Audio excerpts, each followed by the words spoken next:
Ladies and gentlemen, oh my god, we've finally got some Overwatch 2 news, so let's go over the hot topics in this video, and we're also going to talk about 5v5. Alright, so firstly, these are the role passives. This is one of the tank role passives. It means you are more resistant to knockback. That's pretty nice. Also, tanks do not generate the same amount of ult charges they do in live Overwatch. They generate much less. Look at the bottom of the screen, look at the tracer charge. It's much lower ult charge from tank damage. All supports now regenerate health, kind of like the way Mercy works currently in the game. Yeah, and the DPS passive is you run faster. Notice Genji's running faster than the support, the Mercy. Yeah, those are the passives, and these allow them to balance the game a little bit sort of easier, I guess. It's another tuning knob, I guess. This is... okay, let's just go over this. So these are the changes to Winston and to Mei. So the Mei change, you've straight up... Well, you just don't freeze people anymore. So yeah, apparently they only want tanks with using crowd control in Overwatch 2, but we'll see what happens there. And Winston gets a long-range, juicy electrical attack. Yeah, I'll take it. All right, let's move on to some other bits and pieces that you might have missed from the actual presentation. Because they weren't in the presentation, it's a bit of a trick question there. They were in the blog post about the presentation. So let's check this one out. On the level of hero-specific changes, we showed off updates to Mei's Endothermic Blaster, which will slow and deal damage, but not freeze enemies in Overwatch 2. Other heroes, like Bastion, are being reviewed and reworked from the ground up, which will result in major changes to how the hero plays. This shift will result in rebalancing and adjustments across the board. We'll aim to give you a sneak peek on how things are coming for some heroes later in this year. Or, well, later this year. I kind of invented the word in there. All right. Okay, good. So there's going to be massive, like, reworks for tons of heroes. Bastion there, confirmed is getting a rework. All the tanks need reworks. We've seen Diva, Zarya, she's now got double bubble. Reinhardt has got 2 fire strikes, loads more armor and health. It's just ridiculous. Roadhog kind of look the same, but there's going to be changes. Like, what about Sigma? What about Orisa? They've got to be changed. What about Brig? There was a lot of heroes that we didn't actually see in this presentation, so they're clearly not ready to show, or maybe they're just broken. I don't know. So this is something to look forward to later on in the year. Of course, the problem is, if this goes to the live game, then surely they'd have to convert the live game into 5v5, right? Because you can't make changes that are based on 5v5 balance and put them into 6v6. Right, I think this is a good sort of segue into the whole major debate, the 5v5. This is the most controversial update I think I've ever seen from Overwatch. It is so divisive. Look at this. I put this poll out on Twitter. As of making this video, it had 11,191 votes, so a decent amount of votes there. And look at this, and it was very simple. Is 5v5 good for Overwatch? Good or bad? That's literally it. Good change or terrible? And it's pretty much 50-50 there. Very, very close. It isn't like, 80% say it's bad, 20% say it's good. It's kind of all over the place. Now, I did ask people to explain their vote, and we're going to look at some of those comments in a second. And what I've done is I've sort of chose them from all, like, I guess, points of view in the argument. But before we get into that, I just kind of want to talk about what I feel about 5v5 at the moment. Now, I was lucky enough to be invited onto the stream. Now, I knew nothing about what they were going to show. In fact, we learned about this just before the stream went live, because we're doing some technical rehearsals and we got to see, like, oh, look, 5v5 now. Oh my God, how's this going to work? So yeah, I got a chance to go onto the stream to just sort of look at what was going on with the game. Would have been nice to be able to question the devs a little bit more than I could. I mean, yeah, I kind of was like a fourth wheel or whatever in that presentation, but whatever. I got a chance to check it out live. Yeah, I think for what we witnessed on Push, 5v5 looked pretty good. As for the other game modes, I really don't know at the moment, and this is the moral of the story. I don't think we know at the moment. We need to play this, we need to get our hands on it, because showing us 5v5 in a sort of test environment, we don't really know. We can't really get a grasp for what's going on. But what we can start to do is look at how this affects the current game and how it may affect the way that we play with, let's say, friends. So if you had 6 players in your group, suddenly one of them can't play anymore with you because, yeah, it's 5v5 now. It doesn't even matter that it's being condensed to 1 tank, 2 DPS, 2 support. I mean, obviously, it would be one of the tank players would have to fall on the sword and not play with that group anymore, which isn't particularly a great concept. Also, if you watch Pro Overwatch, there's the whole debate on, well, what's going to happen now with pro tank players? Are main tanks going to be preferred over off tanks? Like, what's it going to be? I mean, my gut reaction to that is probably off tanks, right? Because main tanks generally, they play, you know, Winston, Orisa, or Reinhardt. You don't really see them on other heroes. Off tanks are playing Divas, Ball, Roadhog, Zarya. There's a lot of options there. Sigma. That's a lot, right? And if it turns out that the meta in 5v5 is you kind of want that, maybe the off tanky becomes the main tank, if that makes any sense, right? I don't think I'm even making sense myself. Then maybe you gravitate more towards the off tank players in current Overwatch League, that is, because, well, they're maybe more skilled in more heroes. I don't know. We just don't know. That's the problem. All right, let's go into what some of you guys have been saying, because there's some really great comments here. Two Touch and Emu says, I can now see why the devs prefer to stay silent. The toxicity to a change that we know very little about is astounding. And this comment, I wanted to kick it off with this because, yeah, Overwatch is, I don't know whether other games have got to face this thing or whether it's just an Overwatch phenomenon or whatever, but it is always, everybody goes in whenever there's a change to Overwatch. It's like, this is the worst thing ever. We hate this. What are you doing, Blizzard? Can you fix it? Can you sort it out? And I wish sometimes it was just like, okay, let's just roll with it for a second. Let's see what they're trying to do. Ultimately, it might be a trash decision, right? We just don't know at this moment in time. So this is kind of like a nice bit of advice. It's like, okay, just sit back, take it all in, and just see what happens. And then we can start reacting. Like, gut reactions to stuff, unless it is obviously bad and broken. Which, again, you know, you could argue that people are just seeing 5v5 as obviously bad and broken. If you're in a tank duo, you're no longer in a tank duo. Yeah. And in fact, one thing I do want to touch on is the timing of this announcement. Is really weird to me because they're showing us what PvP will look like in Overwatch 2 without giving us a release date. However, they're saying, yeah, it's not 6v6 anymore, and one of the tank slots is going from the game. So what incentive would you, as a 6-stack potentially, have to carry on playing Overwatch? Or even as like an off-tank or even a main tank player, why would you carry on playing the game knowing that it's going to be reduced to one tank and it's a completely different game? Well, I guess the simple answer there is it's Overwatch 2, not Overwatch 1, so things should change, right? Chezzy says, I voted terrible, but I think it's more a wait and see, but my guess is negative. The fact that some tanks are basically obsolete seems very bad for the game. However, until the meta settles, I'll wait before I judge. Terrible for all pro tank players, though, feels bad. So I like Chezzy's comment because he kind of goes all over the place, and he wants to wait for the meta. He wants to wait before he judges, but he thinks it's terrible. So, I mean, obviously, you're all entitled to your opinion, and that's fine. Tank players are going to suffer because there's one less tank slot, right? And there is going to be more emphasis placed on the tank. You're going to be under a microscope, right? Because you make one bad play, your whole team is like, well, you're the tank, you throw in the match. There may also be the whole dynamic of maybe everybody suddenly wants Reinhardt in the game and they don't want Ball. Like, you imagine playing with Ball as your only tank. Like, to me, that's giving me heart palpitations because I'm like, we have got no front line. And what is a tank in Overwatch? Well, Ball is just going around in the back line doing whatever he likes. Maybe you want that Reinhardt, and maybe we see Reinhardt being the go-to tank. And then if you are a Ball player, suddenly you can't play because everyone's moaning at you to play Reinhardt. You know what I mean? But that's a meta-related issue, and that might change over time. Zane Dean says, destroying 5 years of tank synergy people has built up seems like a big change just to make DPS players' lives easier. You can never duo queue tanks now. No Ryan Zarya, it opens the door to get hard tank diff in comp. I don't know why they felt the need to make DPS have free reign. Now, I'll say this, Zane. I'm very happy that this is 1-2-2 and not 1-3-1. Because can you imagine if there was 3 DPS firing into one tank? Oh my god. I don't care if Blizzard ultra buff the tanks. You're going to get deleted and that is not going to feel great.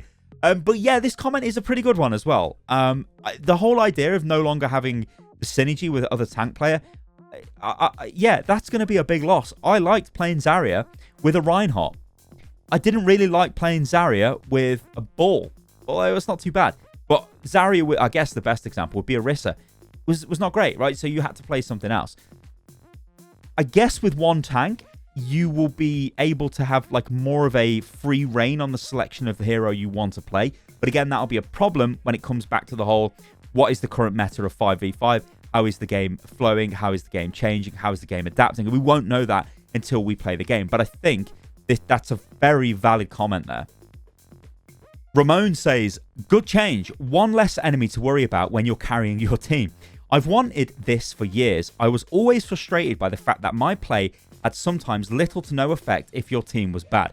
Now you get more influence as a player over the outcome of the game. All right then, so the very simple sort of equation here to throw at this is there's one less player. So yeah, you are now more important to the team because there is one less player. In fact, you are 20% of the team now, whereas before you were not 20% of the team because there were 6 players. You get what I'm saying? So yeah, you will have more impact. And I definitely think that's what Blizzard are trying to do here. They're trying to put more urgency, more agency on each player, especially the tank role, to give you the ability to make a play. Look at the roles in Overwatch right now. Support can make plays. Okay. DPS, they make plays, and the feedback when you're playing DPS is great. You're clicking on heads, you're killing people, whatever. It feels awesome. Tanks, good job, Reinhardt, for making space for us there, but there's no feedback. There's no reward in the game as such. You might win the fight, but what have you really done there? This, though, is, yeah, if you just go and die as Ryan and you're not there, then that's obviously pretty bad, right? And also, Ryan becomes more of like a, I kind of want to say a little bit of a DPS himself, but you can see what they're doing here. They're making the tanks more survivable, but also giving them more abilities and more damage and more ways to make plays. Look at the Winston change. He's got a long-range attack now, Winston. So it's not just jump on someone and zap them. It's jump on them, zap them. If they try and get away, you can zap them again. That's actually a massive change. They also appear to have changed the way that Primal Scream... Primal Scream? No, that's a band. That's not the ability. Primal Rage has worked. It seems to be doing more damage, but don't quote me on that. But yeah, this is one of the positive elements of going 5v5, right? But also it's a negative because there's more pressure on you as a player, especially if you're the tank player. Now, we've got 2 comments here from Ice Crimson because we have to put these 2 together. It'll take a lot of getting used to, but from what I can tell, it will bring a lot of benefits. Number 1, rebalances queues and makes overall queues shorter. Number 2, declutters the game and makes things more readable. Number 3, gives the tank more responsibility and easier to commit to comps. Number 4, gives Blizzard the opportunity to have 6v6 as well as a 5v5 game mode, so those who dislike it can still enjoy their classic Overwatch. I'm pretty hopeful that they'll handle it well and that it feels like a natural progression of the game instead of just fitting into a new norm. All right, so let's take a look at these points here. So the first one, rebalances queues and makes the queues overall shorter. Yeah, right. So this works in a few different ways with this change. So with it going to 5v5, no longer do you have to find 12 players to put together. You only have to find 10. Now, this is completely irrespective of the roles. Yes, there's only 1 tank now. You don't need to find 2. Tank was maybe the least played role, let's say. Well, no, definitely was because you got super fast queues in tank because everyone was queuing for DPS and then support. I know at the level I was playing the game at, tank would pop in like a minute, the queue. DPS would be absolutely ages, like 10 minutes plus. Support would generally be around like 3 to 5 minutes. But yeah, tank was always the fastest. So here, more games of Overwatch should happen because you only need 10 players, yeah? And there's always going to be a tank available, but there's always kind of a tank available anyway. It's an interesting one, but I think that's one of the reasons why they've gone for it. Number 2, declutters the game and makes it more readable. Yeah, this is something Blizzard have said, and they said it repeatedly in the presentation. It's going to make it easier to understand what's going on. It's always been one of the major criticisms levied against this game. Nobody knows what the hell is going on. Even if you play the game, there's so many visual effects. There's so many bits and bobs all over the screen. You're just like, I don't know what the hell is going on. But this issue goes further because this is a problem with Overwatch League as well. What the hell is happening? What are these tanks doing? What's going on? We don't know. This makes it easier because there's 1 less player to focus on and there's 1 less tank. So if you want to burn a tank down, it should be obvious what's going on. Oh, look, the DPS are focusing the tank. More so than it is in the current game. So yeah, definitely does declutter the game. Gives the tank more responsibility. Yeah, I think we covered that in a previous comment. Now, the final comment about putting 6v6 in as an arcade mode, I don't know about this. I think Blizzard probably wouldn't do that, because I think what they want is for 5v5 to be the new norm, instead of having 6v6 just there as a legacy mode that players could go back and check out. This is Overwatch 2, and they're very much trying to say here, it's a different game, and it's 5v5, guys, so deal with it. Old man, he's talking to me here. Destabilizes the game in a good way. Will focus on fast-paced play and positioning instead of anchoring to your tanks, which is what every bad meta does. Goats, double shield. Okay, yeah. Now, the games definitely did look a hell of a lot more deathmatchy to me. Now, I've seen people say, yeah, this is a good change, and people say, what the hell, this is bad. It looks like an absolute cluster, you know what, which is fair, right? It's totally fair. Overwatch can be really exciting when it gets hectic, but Overwatch generally does fall back into almost like regimented plays. Like, you generally wait for your tanks to engage, then you would go in, unless you're a flanker. You're not just going to be in there trying to take part in some massive brawl. Brawls do break out on Overwatch. Think of Control Point. Think of even Assault, right? So if you're on like the last point on Hanamura, it gets hectic, right? People are just going in. It's a fight and it's mental. People can make plays. Doomfist kills everyone. You know what I'm saying, right? It feels like what they're trying to do is, especially with the push, the new game mode, is replicate that over the entire length of the match, and then build it up so you get this massive crescendo at the end, this rush where everyone's trying to do everything, and that actually might make the game more enjoyable. So I'm going to reserve judgment on this. It's a bit of a get out here, a cop out from me, but I am erring on the side of I think this is better for the game than worse. But yeah, I want to know what you guys think about that in the comments. Whelp says, I lean towards the positive end of things. The single biggest downside for me is that it's going to make playing with my friends very hard. I routinely play as part of a 6-stack, and now, what? I have to take turns? Leave somebody out? Not cool. Yeah, really not cool, Blizzard. This is a problem.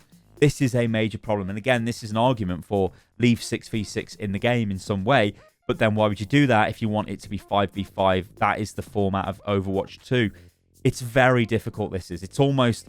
I think Aaron said something along the lines of, at the start of the presentation, hey, you know, sometimes we have to do things that might hurt a little bit to begin with, but they might be better for the game overall. And this, again, goes out to professional players as well. There's only going to be one tank in the team now, not two. So teams that maybe have got 2 or 3 or even 4 tanks on their roster, they may cut down to only having 2 tanks on their roster instead. Some may even just have 1, you know. But then again, you might keep multiple players who specialize in different heroes. You just don't know how that will manifest and turn out long term. But yeah, definitely 6 stacks just won't happen. I mean, I would be really frustrated if I did play with 6 friends, or played with 5 friends, and I just suddenly had to say, oh no, you can't play anymore, Bob, because you're a tank, goodbye. You know, that is a big rip moment, and I don't know. It's a difficult one. Not a Penguin says, Overwatch 2 was supposed to be a different game. I think this is a good way to spice it up and to make the game actually feel new. You just have to look at it without comparing it to Overwatch 1. Now, again, this was a point made by Aaron, which was, hey, you know, it's very easy to look at new stuff through the lens of the old current game. And you know what? You can say that all you like, but the thing is, that's the only basis we can actually base it on. We're playing Overwatch. We're not playing Overwatch 2. We have no idea how this plays. We've not played any of these maps. We haven't played with all these passives. We've not played with 5v5. So we just look at this from an Overwatch perspective. And I think this is the reason for a lot of the hot takes yesterday. Some of them were absolutely ridiculous hot takes as well that I was noticing from various people on Twitter. But basically, look at it this way. You see Zarya as the solo tank, and you're like, no, we've lost. We've totally lost, which you would have lost. I mean, if you had Zarya as a tank right now in 6v6, and the other tank was like Roadhog, that probably wouldn't be ideal. But it may work, but it's not ideal, right? You'd want the Reinhardt with the Zarya. You want the Winston with the Zarya, or the Ball or something, right? It's not ideal. You probably wouldn't be happy. So when you look at 5v5 and you're like, oh, this team's just got a Zarya, you have to be joking me. The thing is, though, Zarya's got 2 bubbles in this mode. And Zarya's charged up a hell of a lot because she's got 2 bubbles. So she's pumping out loads of damage. So these are all changes that we can't really conceptualize in our head because we're playing Overwatch 6v6 in the old way, not this new way. and it gets really muddy, and you just can't really, make a good conclusion. You get what I'm saying, guys? So yeah, comparing it to Overwatch 1 is, we're all going to do that, but we're only going to do that because it's the only thing we can compare it to, right? So hey, And finally, Sean Doty says, tank synergy is why I love this game. Ryan Zarya, Winston Diva, Winston Zarya, etc. That's what made the game unique and why I never get enough. Now, being the solo tank, even with rebalancing, I don't know. Yeah, and it's fine. Again, this is the problem. We don't know. The whole presentation that Blizzard put together, I think was okay. Like, we got to see new maps. We didn't get to see any new heroes. Like, I was really hoping we got to see Sojourn, but we didn't. We got to see how 5v5 plays. We got to see how the tanks work. Some of the tanks, anyway. How different the game is. And it's not enough for us to base a decision off. I mean, it's really laughable the way the live stream was put together, because they asked me, they asked a bunch of other creators, I think, well, it was me, it was Super, Overwatch League tank player, and Cupcake, I think a Twitch streamer, to come on and just, like, react to what we see. That's fine, but, like, it's very difficult to react to something when you've just seen it, when you've got the only basis for your comparison is what you're playing, which in the live game, which is completely different to what they're showing you. So it is difficult. So that's why I focused myself personally on looking at the positives. And I do think Push looked really good. It did look good in 5v5.